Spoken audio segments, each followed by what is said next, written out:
can you tell someone the feeling that, someone that has woken up at 4:24 in the morning and they're gonna have this to try and I guess brighten up their day and give them the energy and the mindset to be able to get through and still function properly, as opposed to just doing crap work at 6, 7, 8 o'clock at night, which is what happens a lot of the time. Yeah.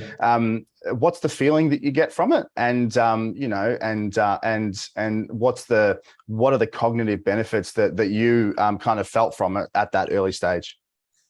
Yeah. And I think for me, it was a good way I like to think about it is, if you think coffee, and everyone's probably had that experience with coffee, it can be quite an intense rush. Maybe if you think through it, like a bit tingly or a bit anxiety provoking or a bit like on edge, you're kind of a bit wired, maybe is another word to think about it. It's the perfect word. Yeah.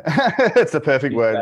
Yeah. Maybe from a tea base, like I know if you sit in a nice room having a cup of green tea or matcha tea, it's like, I feel calm, I feel a bit more zen, but I feel focused. I feel like in this peaceful state, but I still can execute and I can still think clearly.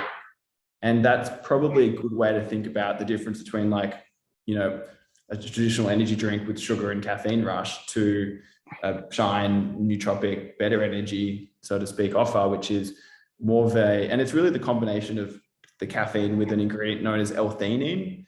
Yep. Once L-theanine and caffeine pair really well, it limits the intensity of the up, so to speak, on a caffeine perspective.